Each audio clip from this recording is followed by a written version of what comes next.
This little experience that you guys will be involved with has been something near and dear to our hearts at Theory for the last year. We have been proud to dress from the early days some of the most inspiring women working and in leadership for the past 20 years. So we created a little something called Be Heard. And some of the most inspiring women in business today coming together to share their stories about how they got there and some advice and inspiration on where to go next. So I'm really thrilled to introduce our Be Heard panel at Nordstrom Live. How is everybody?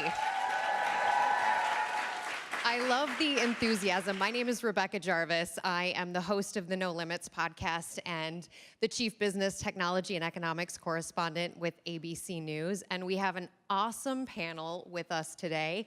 And as we get started, I wanted to sort of dive into how each of you got started in your various fields. And Marcella, we were just talking a minute ago, technically, you dropped out of business school to start Hello Alfred. That's right. A bold move. My co-founder and I were in business school, and we found that we had never been busier in our whole lives because we were trying to do something that I think everyone tries to do, and that's balance, having a personal life, having a social life, going to the gym, being ready for class, and also trying to figure out what we wanted to do next in life. So we built a little personal assistant program for ourselves, and it became a much bigger idea. Angie, I love your background because you started on a completely different path. You're in corporate America. Cooking comes later in life. What convinced you to pursue this path?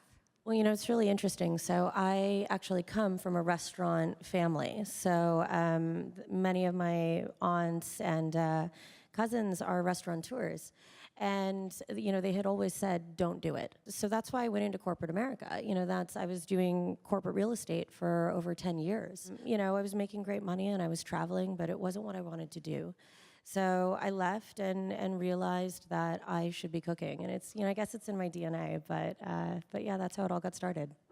Trisha, you started at Nordstrom, 18 years old, and you have moved up inside of the organization ever since. I started on the selling floor. I knew at an early age I loved fashion. I knew I was passionate and got really connected to Nordstrom right away. I think culturally it felt like the right fit.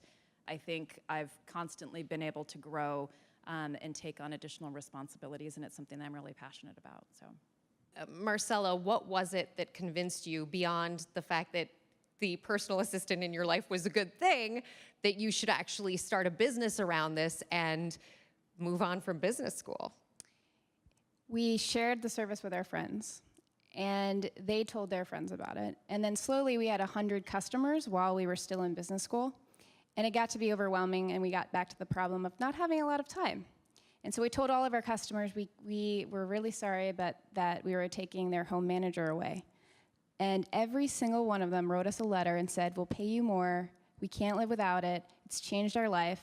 And so many of those people were women who were rocking their career. And it just hit a need. What advice would you give to people here in the audience who love their current job, love their current company, but are trying to find a way to break through there? I think you have to continue to find those things that provide those challenges for you, whether it's, I think, in the job that you're doing. I sought out an opportunity to do an executive education program at Stanford last summer because, for me, being with Nordstrom for 20 years, my network really consisted of people that I've worked with at Nordstrom for a long time. And so I think it gave me an opportunity to meet folks outside of the retail industry, to be a part of a current conversation around innovation and disruption across 30 different industries. And so I think continuing to be curious, continuing to challenge yourself, and just be, I guess, a career learner, I think is important, I think, for all of us as we grow and we take on new challenges. What was the biggest challenge, and how did you overcome that? The most powerful thing is, as a leader, it's not about knowing everything or having the answers to everything. It's about surrounding yourself with other people who are fantastic at what they do, that maybe you might be a little weaker at. That was the huge thing that we did to overcome it. How do you manage the conversation when it's somebody very powerful, perhaps someone who's given you millions of dollars saying you need to do this? It's definitely a learning experience, and to the surrounding yourself with great people. I've started to challenge myself to be uncomfortable from whom I ask for help. So I went to a sports coach, and I went to a coach who gives advice to hedge fund managers who are in really high stress environments, and I said, I think you should work with us, because I need to learn how to have a different style of difficult conversations, and there aren't a lot of large tech companies that are run by women. So how can I develop an authentic style of being compassionate and excellent? So I ask everybody on No Limits what the worst advice they received in their career is. I know a lot of people like to ask about the best advice, but worst advice. Worst advice. I think my worst experience was coming back from maternity leave. I guess it's my best and worst advice. The worst advice that I got was to continue to stick it out. The best advice that I got was to balance my career and take a different opportunity before I was ready to travel again when my children were a little bit older.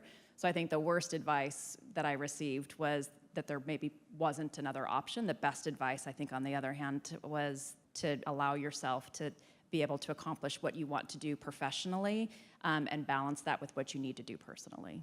I think the worst advice that I got was, again, at the beginning of the restaurant, when I shut the restaurant down for the whole month of August 2 years ago. And, I think what I started to listen to was everybody saying, well, you have to have something for everybody on the menu. Otherwise, you're not going to fill your restaurant. And I think it's such BS, because no matter what it is, whether it's in fashion or in food or in art, our vision is our vision, and that's it. And our vision isn't going to be right for everybody, and that's okay. And I think actually it's more true today than ever before that if you're trying to be everything to everybody, you will completely fail. It comes back to the balance of what I said earlier, ruthlessly compassionate. In business, oftentimes it's all about getting the outcome or the goal, sometimes at the expense of people. And it comes back to how we built the business, which was all of our employees were going to be W-2 employees. They were going to be ambassadors of the brand, and they are our primary customer. And so many investors and advisors told me that was the wrong move. They said that you should go with a contract workforce. It'd be faster, easier. It's too complicated. You're going to have 300 employees, and you don't know how to do that. And I said, well, I'm going to figure it out. And I think that was the right move for us. But I've discovered that I've made the mistake in not remembering that when it comes to some of the corporate employees that I surround myself with. I've gotten advice to keep people around who have the experience so they can just get the job done. And if they're not a values fit, get rid of them later. And that's a giant mistake. You lose control of your company that way. One of the biggest topics you guys were talking about was having to say no. And Trisha, you were talking about one of the biggest difficulties is when you decide to end distribution with a brand. How does that conversation look? I think the best way to have that conversation is to bring people along on the journey. I think being honest and continuing to be able to point to our customers, bringing it back to it's the customer that's voting, and it's not about a relationship necessarily, but it's our job to make sure that we meet the needs of customers. You guys are extremely successful. Just want to know if you guys had a mentor and if you guys think that that mentor has played a big role in you guys being successful. A lot of people look for mentors within their company or just their industry, and you've got to kind of open your mind, and maybe it isn't somebody within your company or within your specific industry, but just somebody that's doing something really amazing. But you don't need a mentor to be successful. You just need to have the mentality of wanting to be mentored, and you go into things with a learner's mind, the curious, relentless curiosity. Because every good book that's out there, it's Shoe Dog, Setting the Table, it's just full of mentorship. You have to remember that time is the most valuable asset that we have. And so asking someone's time, you have to figure out a way that you're going to give them something in return and make it fair. And sometimes the mentors aren't going to be the folks that you think they are. So you don't need a mentor to be successful. Was there something when you guys were first starting that as you've grown that you feel like that was authentic then, but now you've grown or changed and made you so authentic who you are now? I have an idea.